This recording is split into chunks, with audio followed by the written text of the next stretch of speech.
Perdebatan akan saya mulai dalam hitungan 1, 2, 3. Juri, beberapa poin untuk memperjelas perdebatan di tim oposisi. Yang pertama, tim oposisi tidak mendukung kedatangan singularitas teknologi, tapi bukan berarti tim oposisi menolak konsep teknologi itu sendiri atau perkembangan teknologi. Di dunia oposisi, teknologi itu nggak apa-apa, tapi sesuatu yang bisa dikontrol manusia. Sehingga singularitas teknologi berputar dalam ide teknologi yang sudah tidak bisa diprediksi ataupun dikontrol lagi, dan itu akan jadi poin stance utama di oposisi. Namun yang kedua, beban pembuktian oposisi di bagaimana mendukung kedatangan singularitas teknologi sesuatu yang tidak bisa dijustifikasi pada akhirnya. Jika oposisi berhasil membuktikan beban ini, maka oposisi berhak untuk menang. Sehingga argumentasi pertama dari tim kami, kenapa kedatangan singularitas teknologi itu nggak bisa dijustifikasi? Juri, pahami, kami kira di status quo kita sudah menggambarkan bagaimana teknologi itu bisa berbahaya. Contohnya, seperti teknologi AI yang pada dasarnya bisa membuat realita lewat digital media.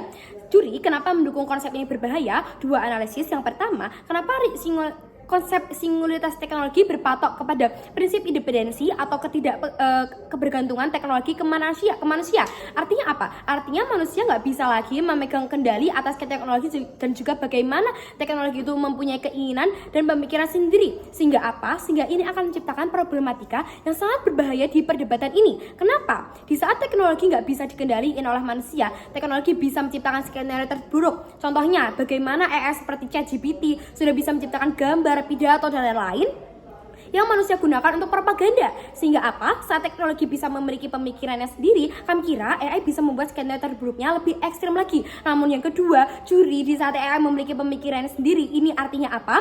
Ini artinya AI akan menciptakan prinsipnya sendiri tentang dunia dan masyarakat. Sehingga implikasinya apa? Implikasinya adalah visualnya terbentuk seperti di saat ada perang antar negara, AI akan menciptakan pandangannya sendiri antara baik dan buruknya itu sendiri, mana aktor ataupun negara yang salah dan juga mana yang benar, sehingga ini buruk dalam dua hal. Yang pertama, ini kemungkinan akan menciptakan skenario di mana AI dapat memanipulasi informasi dan diskursus berdasarkan pandangannya sendiri. Namun yang kedua, AI kemungkinan bisa menciptakan aksi yang lebih ekstrim dalam pembenaran dalam kutip ini untuk kebaikan manusia.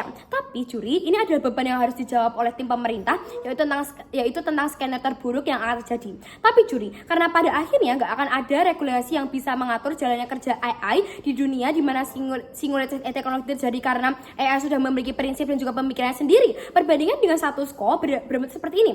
Di status quo jauh lebih ideal bagi kami karena AI dikontrol oleh manusia. Artinya apa? Artinya jika seseorang sedang menyalahgunakan AI itu sendiri, akan ada dua skenario. Yang pertama, teknologi AI itu sendiri yang akan memberhentikan dirinya untuk memberi jawaban karena dia mengikuti coding dan juga peraturan penciptanya. Namun yang kedua, jika seseorang menggunakan AI itu dengan sesuatu yang ilegal, maka akan ada hukuman bagi pengguna itu dari hukum dan juga pemerintah. Tapi di sini pemerintah di sisi pemerintah semua bentuk pertanggungjawaban juga akuntabilitas bakalan nggak ada karena nggak ada aktor yang bisa dihukum dan juga manusia sudah terlambat untuk menghentikan perkembangannya.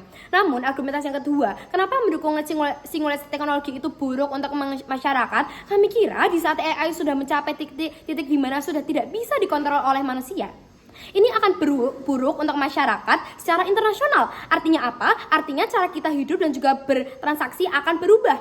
Juri, kenapa pada akhirnya ini berbahaya?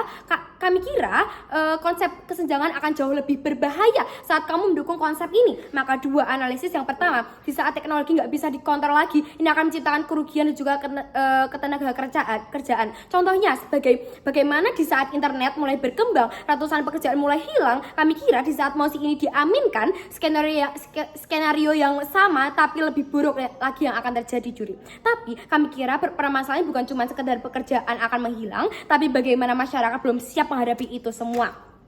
Namun juri, tapi kita akan asumsikan pemerintah bakal ngomong bahwa kondisi ini normal, tiap generasi mengalami itu. Namun dua respon. Yang pertama, benar, tapi nggak seharusnya dinormalisasi. Kondisi ini benar-benar bisa membunuh mata pencarian ribuan keluarga. Namun yang kedua, pemerintah nggak bisa bilang bahwasannya sektor pekerjaan baru akan lahir, tapi karena permasalahannya adalah bentuk adaptasi manusia yang membutuhkan waktu. Jadi walaupun ada solusinya, ini nggak bakalan bisa diaplikasikan dengan cepat. Sementara jika nggak bisa diaplikasikan secara langsung, nyawa seorang akan terancam. Sehingga apa yang sudah kita buktikan, yang pertama, kenapa secara prinsip ini mendukung mosi ini akan buruk, namun kedua secara praktis ini buruk untuk kehidupan masyarakat. Maka saya bangga menjadi tim oposisi.